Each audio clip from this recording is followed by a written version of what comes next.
वक्त आगे गुज़रता है और कुछ ही देर बाद 1747 में जो नादिर शाह दुरानी वक़्त का बादशाह दिल्ली में मौजूद होता है, उसके संतरी जो उसके सिपाही होते हैं वो उनका कत्ल कर देते हैं।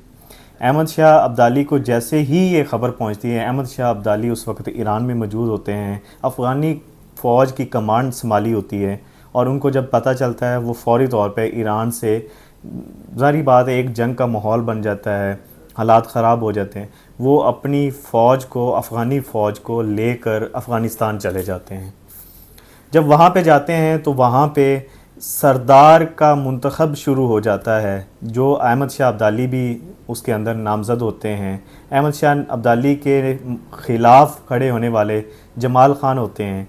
जमाल ख़ान, ये बात जैसे ही उस वक़्त के वली पीर साबिर शाह वली को पता चलती है तो वो जिरगा बुलाते हैं और सबको अहमद शाह अब्दाली के हक़ में बैठने का मशवरा देते हैं। साबिर शाह वली उस वक़्त के बहुत ही बड़े वली थे और पीरो मुर्शद माने जाते थे और सारे जितने भी अफ़गान कबाइल होते थे, कबाइल जितने भी हैं इत्तफ़ाक़ राय करके अहमद शाह अब्दाली को सरबराह मुंतखब कर लेते हैं।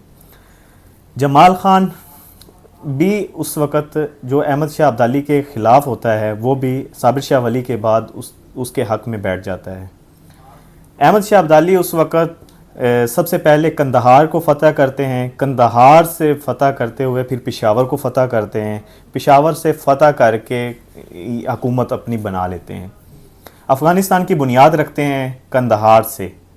कंदहार उस वक़्त अफ़गानिस्तान का दारुल हुकूमत था। इसके बाद जैसे ही अहमद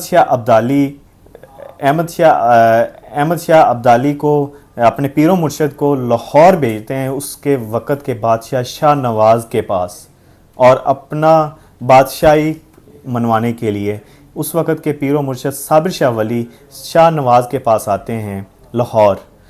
और उस वक़्त के बादशाह लाहौर के अंदर शाह नवाज़ मुग़ल हुकूमत का बादशाह था और शाह नवाज़ जो है साबिर शाह वली को कत्ल कर देते हैं। और साबिर शाह वली की आज भी आपने देखी होगी, दाता साहब के दरबार के साथ ही थोड़ा सा आगे साबिर शाह वली की जो है रोज़ा मुबारक है, उनकी कब्र मौजूद है पाकिस्तान के अंदर, लाहौर के अंदर, और बादशाही मस्जिद के बिल्कुल सामने थोड़ा सा एक रोड का ही फासला है। साबिर शाह वली आज भी यहाँ पे उनका आखिरी जो आरामगाह है वो यहाँ पे मौजूद है।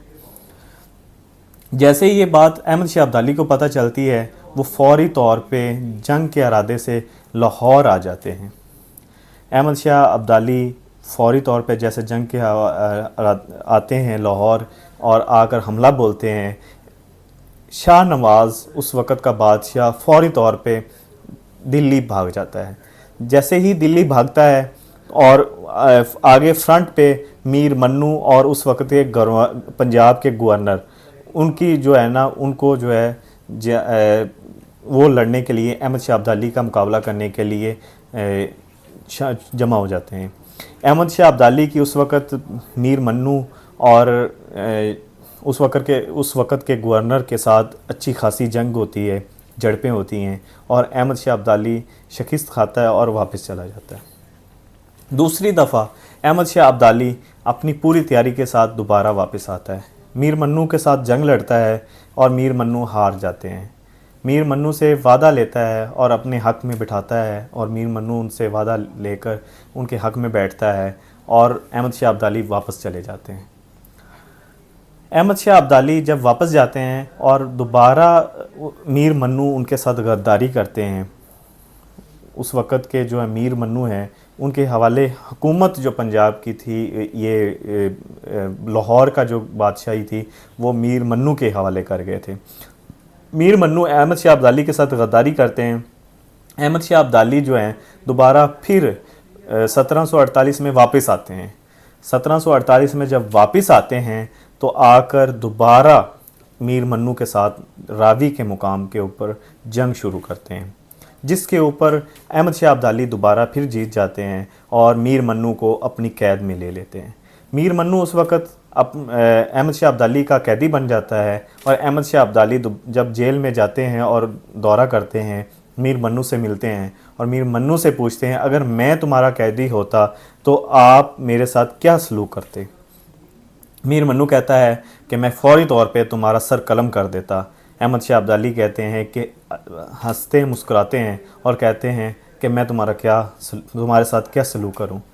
احمد شاہ ابدالی جب یہ بات کرتے ہیں، میر منو کہتا ہے کہ جو ایک بادشاہ دوسرے بادشاہ کے ساتھ سلوک کرتا ہے، احمد شاہ ابدالی جو ہے وہ میر منو کو دوبارہ معاف کر دیتا ہے اور اپنا وفادار بنا لیتا ہے۔ میر منو اس کے بعد احمد شاہ ابدالی کا وفادار بن جاتا ہے اور وفا نبھاتا ہے آخری دم تک۔ اور جیسے ہی وقت گزرتا ہے، احمد شاہ ابدالی